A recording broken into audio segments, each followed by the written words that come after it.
너의 믿음 위해서 기도하니까 그런 일이 혹 너에게 닥치더라도 너는 돌이켜서 내 형제들을 굳건히 하는 그 일을 하라고 부탁하는 거예요. 우리들은 알죠. 이후에 어떤 일이 있었는지. 그렇지만 베드로는 몰랐어요. 내가 설마 예수님을 배신할까? 그리고 이제 하는 말이 33절에 주여 내가 주와 함께 오게도 죽는데도 가기를 각오하였나이다. 그렇게 얘기하는 거예요. 그랬더니 34절에 예수님께서 베드로야 내가 네게 말하노니 오늘 조금 있다가 오늘 저녁에 새벽에 닭 울기 전에 내가 3번 나를 모른다고 부인하리라. 그렇게 얘기하죠. 베드로는 예수님께서 왜 이런 얘기를 자기한테 하는지 몰랐죠. 자기는 측근이고 자기는 죽어도 예수님을 떠나지 않겠다고 생각했는데 예수님께서 하시는 말이 너는 분명히 사단의 시험을 받으니까 내가 너를 위해 기도할게. 하지만 그런 시험을 받아도 돌이켜서 내 형제를 보호해라. 굳게 해라. 그렇게 얘기했을 때 베드로는 듣지 않았습니다. 하지만 우리가 아는 바와 같이 누가복음 22장 바로 뒤편으로 가면 54절부터 62절까지 어떠한 장면이 나옵니까? 베드로가 바로 부인하는 장면이 나오죠. 예수님께서 잡혀가시고 고문을 받으시고 문책을 받으실 때 베드로도 보려고 따라갔는데 처음에는 한 요정이 그 다음에는 다른 사람들이 베드로 이 사람 예수님이 제자가 확실하다고 했을 때 베드로는 자기는 예수님을 모른다고 그런 사람이 아니다 난 제자가 아니다 그렇게 여러 번 부인하고 마지막에는 그 사람에게 저주를 퍼부으면서 예수님이 저주를 퍼부으면까지 예수님을 배반하는 그런 모습을 보게 됩니다. 연애시를 보면은 이 상황을 구체적으로 묘사하고 있는데 성경에서도 나온 바와 같이 마지막으로 베드로가 예수님을 부인할 때 나는 내가 하는 말을 알지 못하노라 난 제자가 아니다 그렇게 얘기할 때 닭이 울었고 닭이 우는 순간 예수님과 이 베드로는 눈이 마주쳤다고 기록되어 있습니다. 그러면서 베드로는 순간적으로 내가 예수님께 큰 배신을 내가 큰 죄를 저지르었구나 그런 것을 깨닫게 됐습니다. 정말 예수님께서 전에 말씀하신 듯이 사단의 시험에 베드로가 든 것이죠.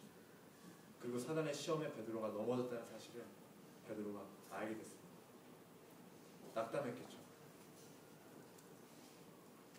그럴 때에 이 베드로에게 든 생각은 무엇이었을까요?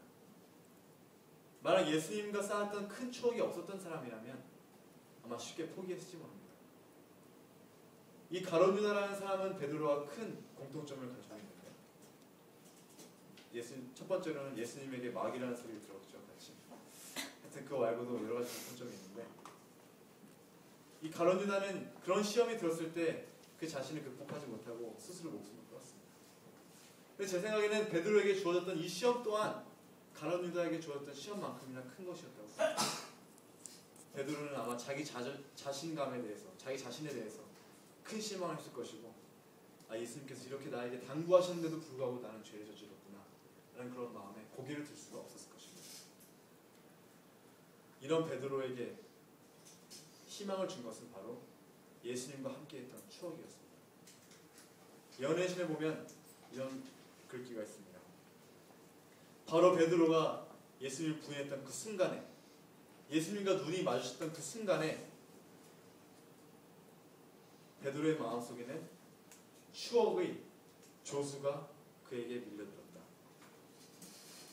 구주의 부드러운 자비, 그분의 친절과 오래 참으심, 과오를 범한 제자들을 대하시는 그분의 부드러우심과 능력, 이 모든 일이 기억에 떠올랐다. 이런 말이 써 있습니다. 베드로가 낙담했을 때 그의 마음속에 든 것은 바로 예수님과 함께했던 추억이었습니다.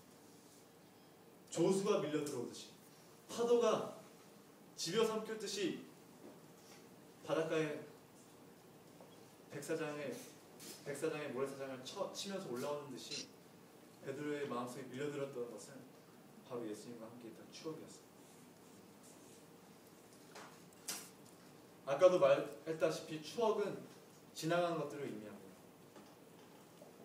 과거의 것이라는 그런 부분을 항상 포함하고 있는 것이 추억입니다.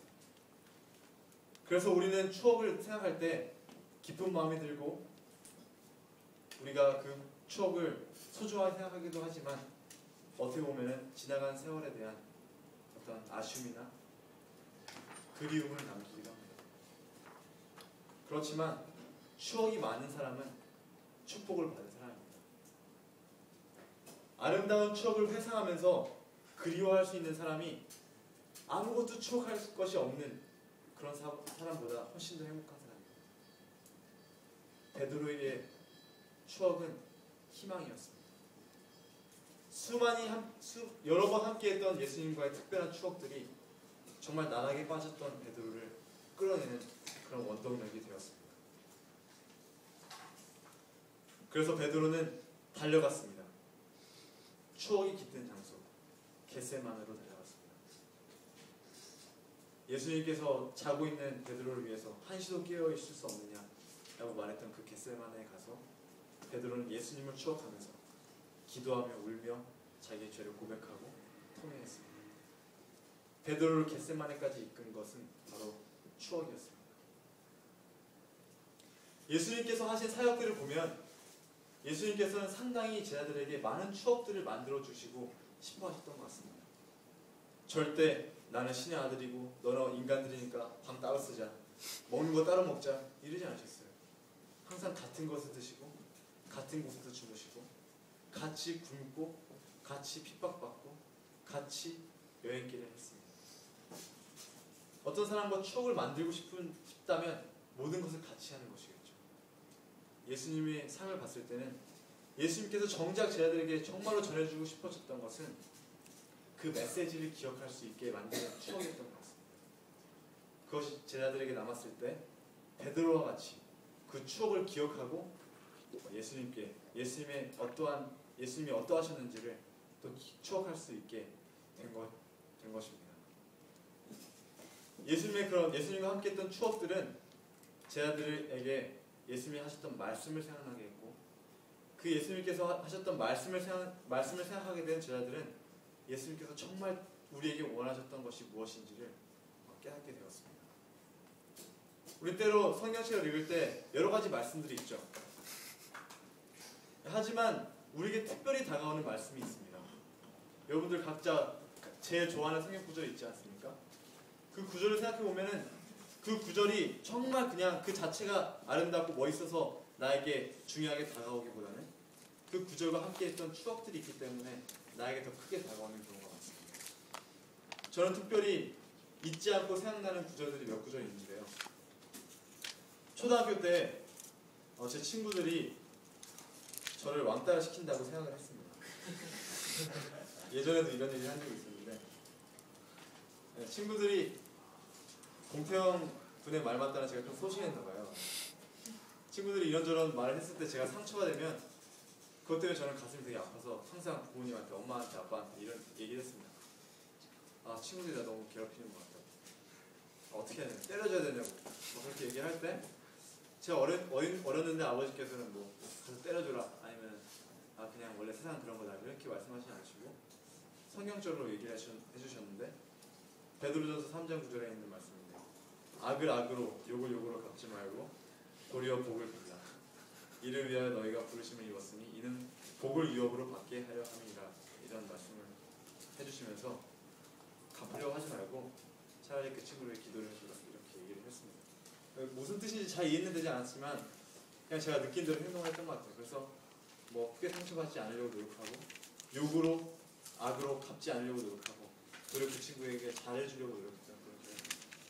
저는 그런 생각이 있기 때문에, 아버지와 함께 그런 추억이 있기 때문에 이 성경절은 항상 저에게 큰 의미로 다가오는 성경절입니다.